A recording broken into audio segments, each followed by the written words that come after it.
Good morning everyone. Slightly different video format today. Normally I do car reviews, but while I got a little bit of downtime between driving cars, I thought I'd take you along with me to the Grand Display of French Cars. It is on every year and there should be a pretty good turnout, so let's go have a look. I just parked up the GTR 6, gave it a good clean yesterday. Does need some tyres though, I must admit. I got the car at 50,000 and it's on 80,000 now, so it's not so much kilometres, but they're not what they were after nearly 6 years of ownership. I know it's my own car, but I do quite like looking at it, especially the colour in the sun. It changes to purple depending on the lighting. Not so much at the moment, but yeah, I think if I was ordering one of these brand new, this is the colour I would have gone for, personally.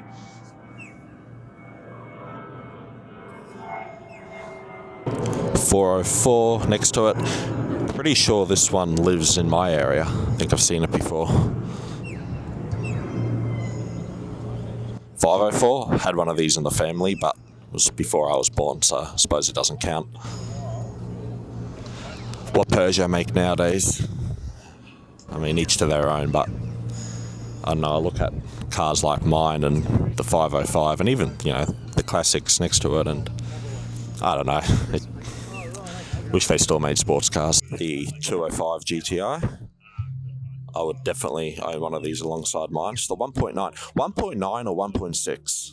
What's everyone's consensus on that? Good condition though. I'll give it that. What tyres is it running? I'm curious. Oh, Energy. I'm not sure. I've never heard of them. 206 GTI. Had one of these on the channel. The 180. Yes, I do quite like these. They came in a manual as well. Quite an interesting looking car. Pininfarina design, but by interesting I mean very good.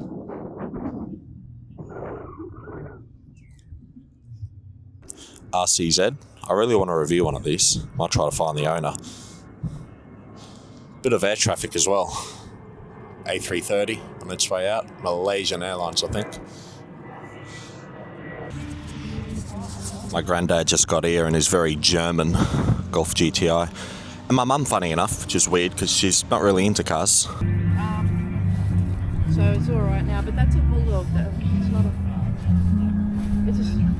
It's a pug. French pug, yeah.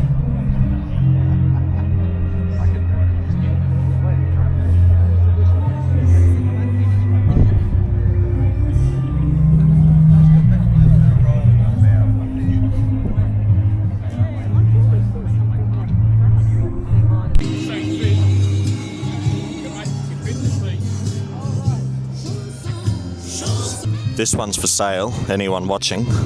There you go.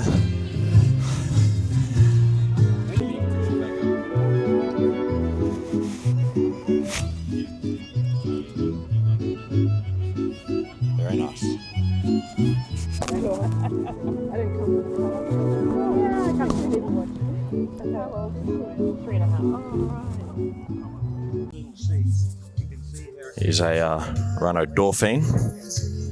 Unrestored, 59 model. But just to think, we actually had our kids in one of those back in the day. Here's the ironic thing, right? Granddad, who came in his Golf, owns one of these, but he insists on not bringing it because he reckons that it's not in good condition.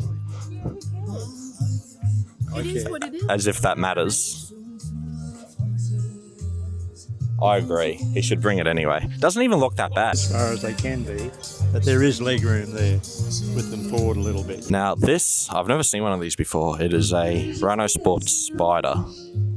150 horsepower, I think. I'll double check. I'm just going off memory, but that'd be light as I imagine. Look at the way it's basically a McLaren 750S Spider. Doors open the same way. And this, the Clio V6. Never seen one of these in person until now. Notoriously tricky to drive, apparently. I loved Renault Sports Logic back then. Just take a tiny little Clio and put a V6 in it. No, well, apparently they were tricky to drive. Yeah, I don't doubt it. It's short. They're wide and it's low. Going back to the Spider, I just realised it's got push rod suspension. Look at that. It's a proper setup car. An aluminium bonded chassis, I think.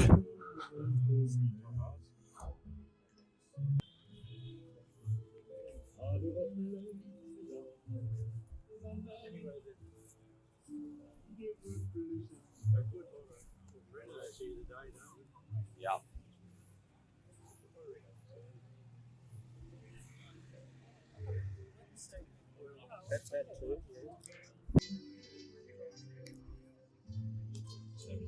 I chose not to do that and put the tank up here against the firewall on mine, and it was the strongest part of the shell and gave you most compression in the front. Yeah, Grandad's just talking about his Dauphine, the fuel tank arrangement. The weight is a little higher. The mass of fuel is not down. It's not forward and not down, but I think it was safer there.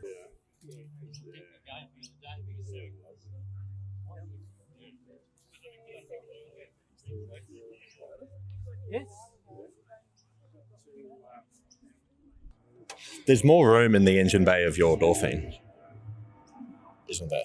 There's more room. It's a longer. A little bit. Yeah. Cabin's better. Very comfortable carrying. They would be comfortable. I remember there was one that always used to pull up at the Milton fuel station. Do these lower? Yeah. Yeah. My and I mum used to just look called at this it and go, ugly. So if you're the owner and you're watching this, No. I apologise. I appreciate the car, but they're not very nice on the eye, Dale. I mean, the front of them is alright. It's the back that ruins them. They go from being smooth to sharp. Yeah. How stately does this look? This looks like something a politician would be driven around in. Now this is beautiful, Dalen. All right, my mum likes this one. Oh, I smell inside. Sure, well, that reminds me. Let's have a look at the interior. Yeah, this is classy. I just said it looks like something a politician would have been driven around once in. Or royalty. French royalty. Did French ever have royalty? I don't know.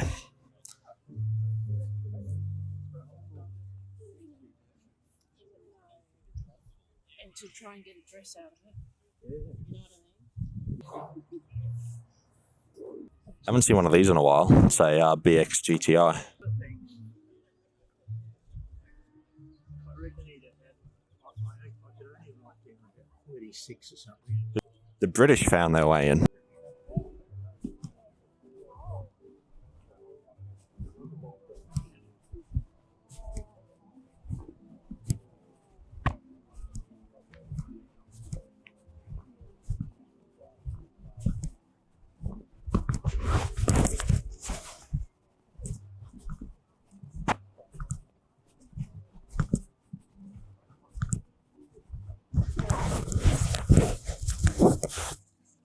The Simca section. There you go. All three of them. Normally, not many of them turn up here. In fact, I think there's been some years when none have. But, you know anyone who's ever owned a Simca, Grandad? No, but I like them. Citroen Xantia, the predecessor to the Zara, with curtains.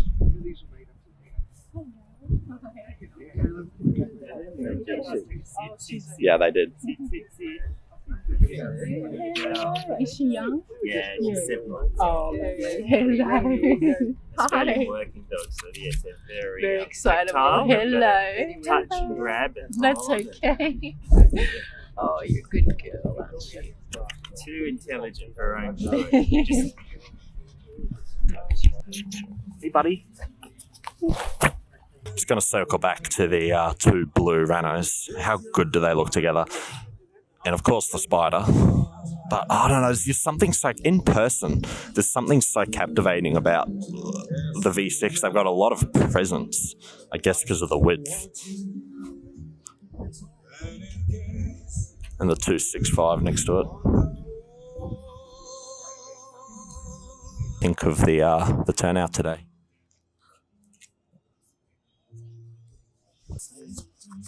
Granddad's always been a bit of an animal whisperer. I don't know why. Animals always resonate to him. They read energy, Dalen. They read energy. They know good people. Not reading much energy here, Kerry. No, but they know good people. They know it. They can sense it. Now this I'm very curious about, but I wish they still made them in manual. It's the only thing. But it's funny because they've got that sort of sound active thing where it pumps sound through the speakers, which I've never really liked. But there's a setting where it'll make the sound of an R8 Gordini, which is just such a random car. 1600 engine.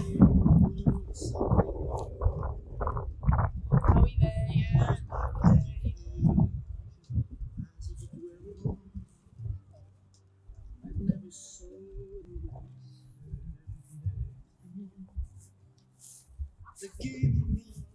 This is there's only one of two in the country. They were worth, I think, nearly 100 grand, brand new, and they were the fastest. Mum's tuned out. They were the fastest car around the Nürburgring. Fastest front wheel drive car around the Nürburgring. Well, my granddad and mum are heading off. Now, for the people on YouTube, will you bring your Renault next year? No. Unbelievable. He does plan on restoring it, so maybe he will. I'll think about it. Well, if he does restore it, it will make for good content. So I'll keep that in mind. They were talking about Now, for the non-French part of the day, let's have a look at this Morris 1000. the Gordini sold many more. Gordini, I think they came out a year apart, but the Gordini sold more in the first couple of years than this one, but then this superseded them. Well, if that's true, that's quite impressive. Anyway, that's a nice little car. You've got plenty of rubber on it, so you modernise it. There we go. And then the Stage 1 Golf GTI, 315 horsepower. I remember this because I had it on the channel a few months ago. We used to have them. Yeah. I mean, I know why. Well, Mum and Granddad are off.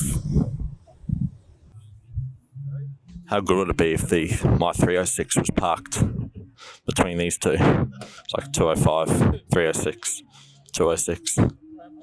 I would love to have one of these on the channel. I mean, I've obviously driven my own car and then the GTI 180, in which I still prefer the 306. I would like to have one of these as well.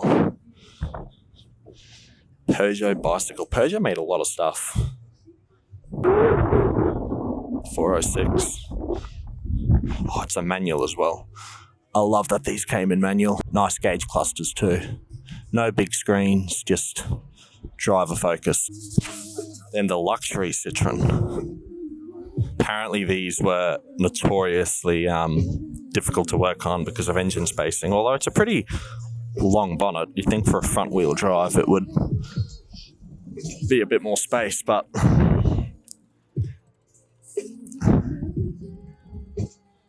lots of legroom in the back. I guess Citroen, if they retained their typical good ride quality that they were known for, how would this compare to, say, a BMW 5 Series or a Mercedes E-Class?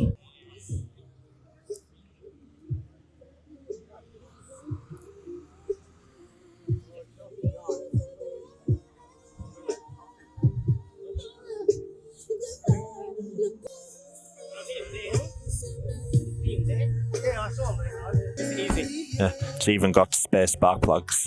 Well, I think that concludes today's video. I'm going to go have some lunch now, but thanks for watching. I know it's a bit of a different format than usual, but more reviews coming soon, hopefully. If you've got a car you want to see on the channel, reach out, let me know. And yeah, thank you for watching, and I'll see you on the next one.